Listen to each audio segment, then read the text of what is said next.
Baik, ini ada pertanyaan mungkin dari akhwat ya. Semoga Allah senantiasa memberikan kebaikan kepada Ustadz. Amin.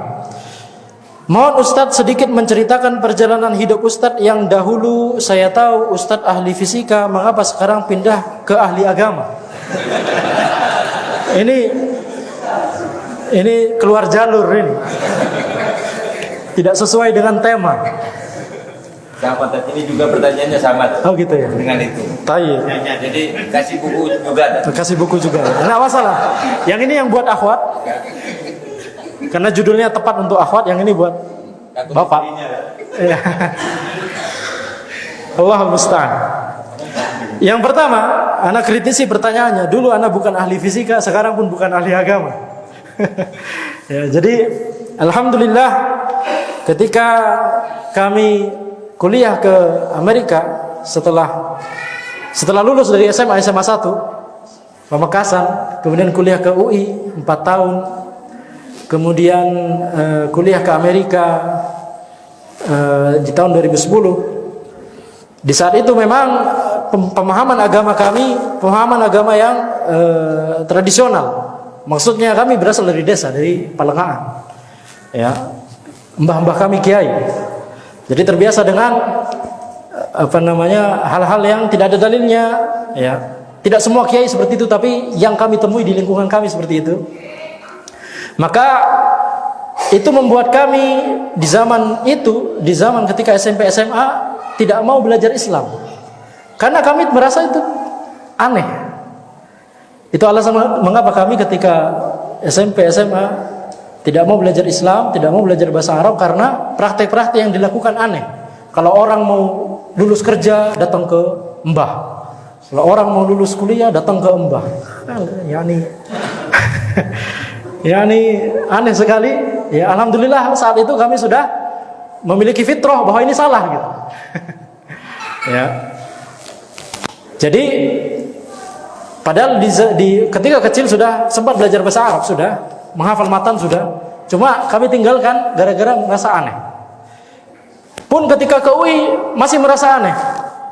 Ketika misalnya melihat bahwa ya orang-orang pergerakan misalnya, Anda merasa aneh dengan mereka. Ya. Tidak ilmiah. Tetapi ketika kami berangkat ke Amerika, ya, ketika melihat dari luar, yang awalnya Islam di Indonesia, kita berada di dalam, kemudian ketika ke Amerika melihat dari luar, bertemu dengan orang-orang baru, bertemu dengan ya sumber-sumber ilmu baru, kamu melihat bahwa oh ternyata Islam itu ilmiah. Islam itu ilmiah. Contohnya waktu itu yang kami pelajari di Amerika Serikat, kitab yang pertama kali kami pelajari di Amerika Serikat itu adalah Kitab Tauhid. Mengapa kok kami sampai belajar Islam? Ini terloncat sebenarnya. Karena waktu itu sakit. Di Amerika kami sakit keras. Dan ini berbeda dengan sakit keras yang diisukan waktu kami di UI. Sempat beredar sakit keras ketika kami di UI, sampai gila dan sebagainya. Itu kesalahan. Itu kesalahan. Teman-teman kami nelpon kami ketika kami lagi lari pagi di UI. Andi, kamu katanya sakit keras. Enggak, saya lagi lari pagi, kenapa sih? Kayak gitu. Jadi ada isu waktu itu ketika kami di UI bahwa kami sakit keras. Ya, alhamdulillah kami tidak memikirkan masalah itu. Yang kami pikirkan hanya ibu yang menjadi sakit gara-gara banyak orang yang mengisukan bahwa kami gila, bahwa kami sakit keras. Nenek di Palengaan menjadi sakit gara-gara. Jadi semua orang yang menyebarkan itu dengan itu mereka punya tanggung jawab. Banyak pahalanya.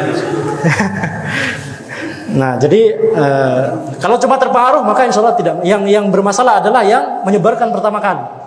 Nah, baik. Tapi ketika kami sampai di Amerika Serikat, kami ternyata beneran sakit keras. Ini berbeda dengan sakit keras sebelumnya.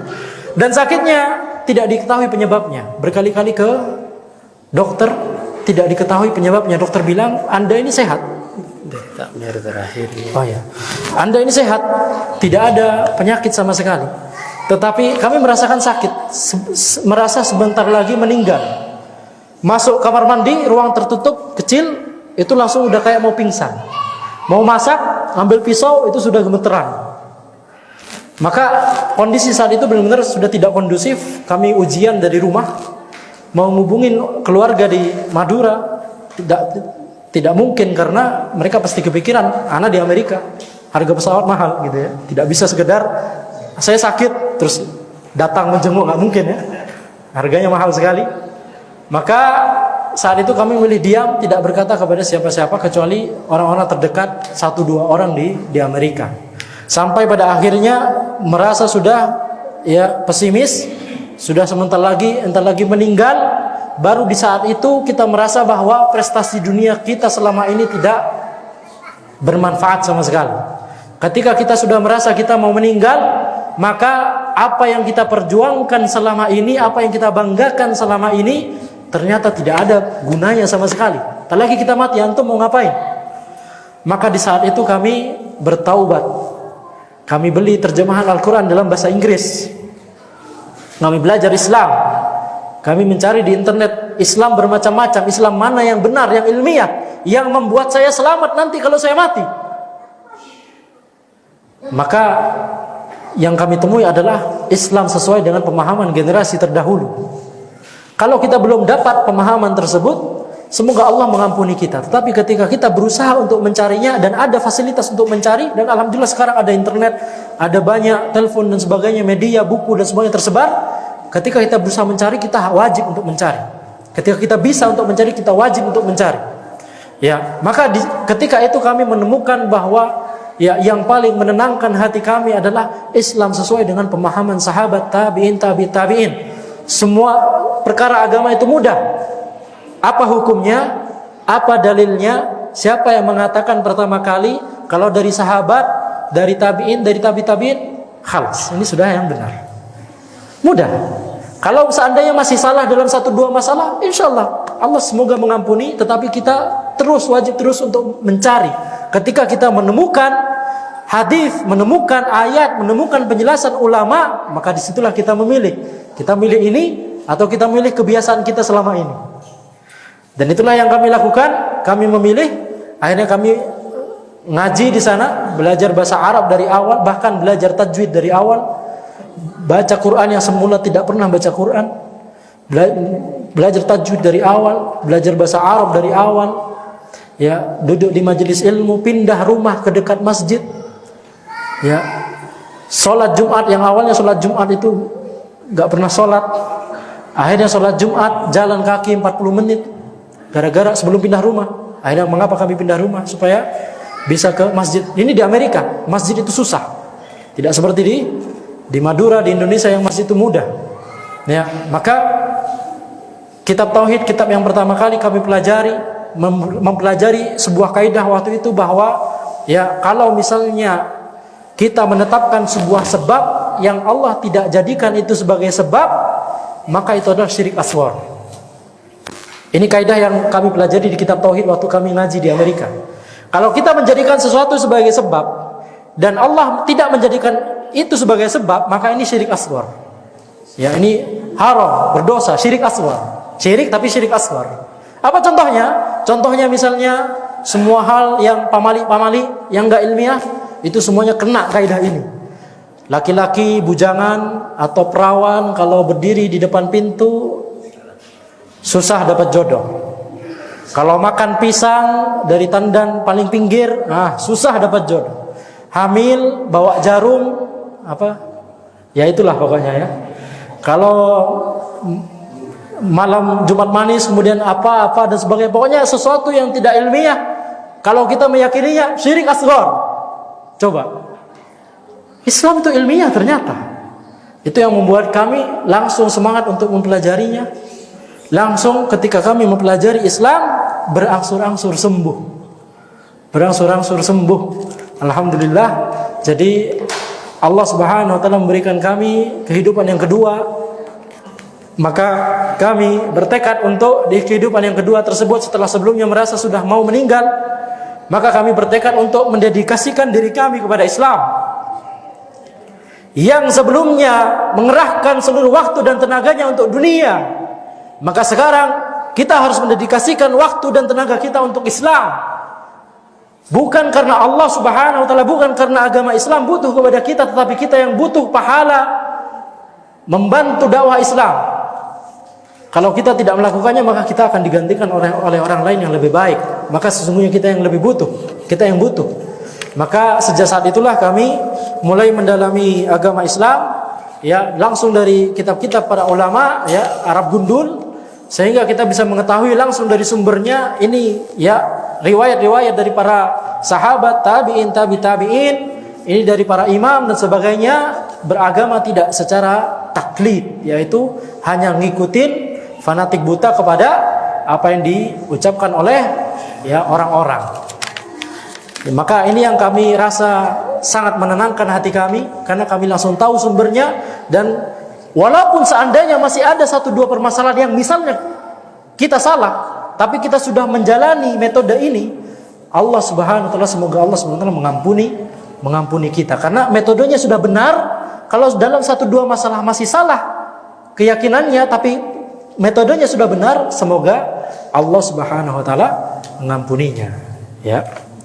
Baik, pertanyaan terakhir, cara membatasi agar tidak terlalu mengidolakan seorang yang soleh bagaimana? Caranya adalah kita harus mengetahui, ya, batasan orang soleh, manusia, ya. Manusia itu tidak bisa mengetahui ilmu ghaib, tidak bisa mengetahui masa depan, tidak bisa mengetahui mengatur nasib seseorang. Maka cara supaya tidak berlebih-lebihan mengidolakan terhadap orang soleh adalah kita tidak boleh meyakini orang soleh tertentu memiliki keyakinan seperti itu. Ada di perlengahan, ya, ada orang yang diyakini bisa yang aneh-aneh. Kalau misalnya ada hajatan di sebuah rumah, ada nikahan misalnya, kemudian orang ini yang disebut wali ini, mohon maaf, tampak seperti orang yang kurang lengkap akalnya, ya, kurang sehat akalnya. Tapi kalau misalnya kita tidak menjamu dia dengan jamu yang sebaik mungkin, dengan nasi dan pokoknya hidangan yang sebaik mungkin, nanti semua nasi yang disiapkan oleh tuan rumah akan barui. Akan barui itu apa, ya? Basi, ya. Akan basi. Maka ini adalah, ya, mengidolakan orang soleh berlebihan. Mengidolakan orang soleh itu baik, tapi jangan berlebihan. Kita mengidolakan Imam Syafi'i, Imam Ahmad, kita teladani mereka. Kita teladani, ya, Imam Syekh Abdul Qadir Jailani, Abdul Hasan Al-Asy'ari. Kita teladani, kita idolakan. Tetapi jangan sampai berlebihan sehingga melampaui batas, ya. Atau misalnya kita memajang foto-foto mereka, ya, sehingga nanti misalnya ada foto-foto Wali Songo gitu, misalnya ada lukisan Wali Songo dipajang, itu tidak boleh.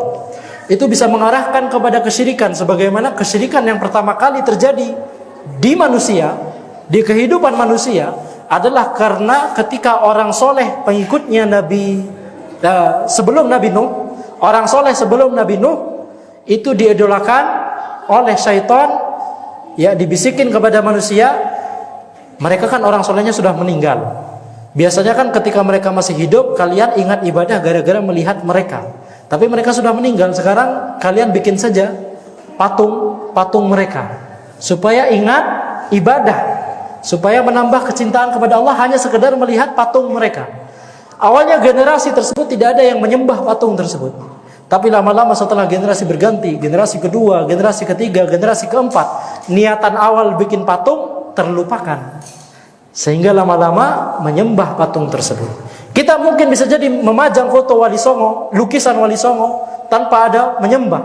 Tapi para ulama menyebutkan ini adalah jalan menuju kesyirikan yang dikhawatirkan sangat besar peluangnya menuju kesyirikan, yaitu ketika foto tersebut, ya, sudah terpampang, kemudian generasi berganti generasi, semakin lama orang semakin membuat kesyirikan. Dan ini terjadi kalau kita makan di beberapa warung Padang, itu ada foto kakek tua biasanya di beberapa warung Padang, dan foto kakek tua itu sama. Kami makan warung Padang di Surabaya, di Jakarta, di Bandung, di Jogja, ada foto kakek tua itu. Ketika ditanya, ini siapa sih? Ini buyut antum. Jadi maksudnya satu keluarga gitu terpisah-pisah di berbagai kota buka warung Padang. Bukan. Ini ulama. Kalau majang fotonya di restoran, di warung kita, di warung Padang, rezeki akan mengalir lancar. Ini kesyirikan. Maka inilah yang dikhawatirkan oleh para ulama. Imam Syafi'i sendiri mengatakan bahwa berlebih-lebihan kepada orang soleh itu adalah jalan menuju kesyirikan. Maka cara supaya tidak berlebihan dalam mengidolakan orang soleh adalah tahu batasan. Mana mengidolakan yang baik, mana mengidolakan yang haram. Maka dengan demikian kita akhiri kajian kita, semoga bermanfaat karena waktu sudah larut, dan ini insyaallah bukunya disebarkan kepada yang berminat, yang mau bukunya langsung ambil ke depan saja ya. Kita tutup dengan doa kafaratul majlis. Subhanakallahumma wa bihamdika asyhadu an la ilaha illa anta astaghfiruka wa atubu ilaik.